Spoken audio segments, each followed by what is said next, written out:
Oklahoma is oil country, but that is not new. What is new is the amount of oil that is moving through the state by rail.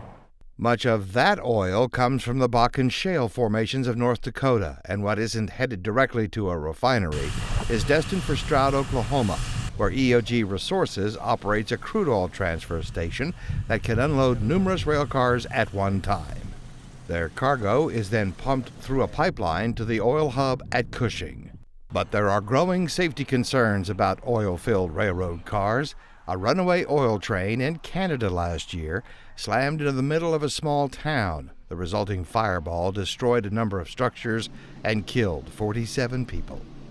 The U.S. Department of Transportation has ordered railroads now to inform states on routing, the number of cars, scheduling, and other safety information. Information that the Oklahoma Hazardous Materials Emergency Response Commission decided to keep secret. The commission is part of the Department of Environmental Quality. There was initially some guidance issued by USDOT, which we relied upon, and then the railroads did request that we enter into these agreements, and so we did. Skylar McElhaney is chief spokesperson for the Department of Environmental Quality. She says the decision to do what the railroads wanted is now under review. We do certainly recognize the public's right to know, and so that's kind of the leading force now why we are looking at this and figuring out how we can release some information to the general public. McElhaney expects a final decision about whether to keep all or part of the information secret to be made in a matter of days. On just one day in Oklahoma City, a pair of more than mile-long oil trains were parked within a 3-mile radius of downtown Oklahoma City. One train over I-40 and the Oklahoma River, the other in the BNSF yard near the state capitol. More oil tankers waiting for the trip to Stroud were parked in the rail yard of the Stillwater Central Railroad, right next to a residential neighborhood. In Stroud, that large EOG transfer station also sits next to a residential neighborhood, and all of those oil trains run right through the middle of town. Our fire department from the very get-go has worked with the company that's out there, EOG Resources, and from a safety standpoint and firefighting standpoint, if a disaster was ready, they have regular training on it. Tim Shook is the Stroud city manager. Right behind City Hall and his office, more tank cars are being offloaded at the town's original transfer station. It pumps out of the tankers into trucks that haul it either to a refinery or to Cushing.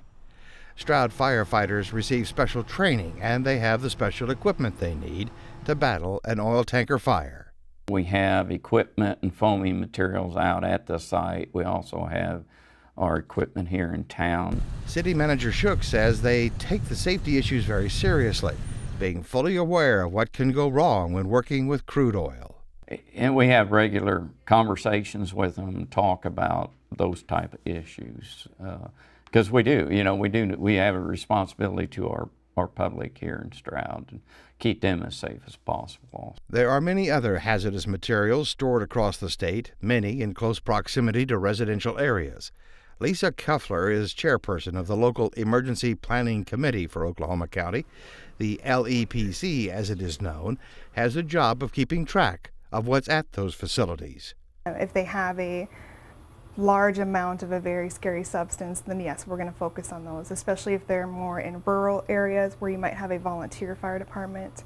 Then we want to make sure that they're getting the support that they need to appropriately respond to that. Every county in Oklahoma has an LEPC, a structure that was put in place following the chemical leak in Bhopal, India in 1984 that killed thousands of people. Keffler says the information her group collects on those fixed facilities is public record. The Tier 2 data that we get submitted to us is available by written request. You can come to the LEPC or get in touch with one of our officers and give us a written request for information, and we will release the Tier 2 data. David Barnes is Director of Emergency Management for Oklahoma County. He says people have to be prepared for disasters, especially living in Oklahoma, and they can't do that if they don't know the threats that are around them. It's important that the public know. I would not withhold information. There may be some specifics, say specific routing information and times of transports and those kind of things that don't necessarily need to be public knowledge on every street corner. But just knowing that those could exist and that those hazards and those materials could be present at any given time, I think that's the important piece. And Barnes says it is concerning that if something goes wrong, the impact could be huge, simply because of where the rail lines go.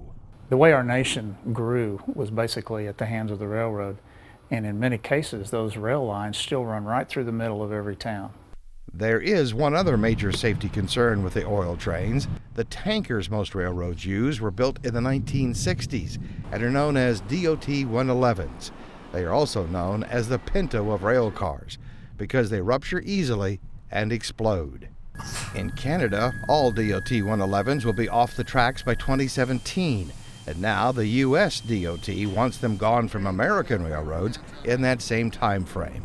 Nearly all oil tankers moving through Oklahoma City and scores of other Oklahoma communities right now are DOT 111s. And there are a lot of them throughout the United States. The Congressional Research Service says U.S. railroads carried more than 434,000 carloads of crude oil, roughly 300 million barrels last year. This year, that is expected to increase to more than 650,000 tankers of crude oil, some coming through a neighborhood near you.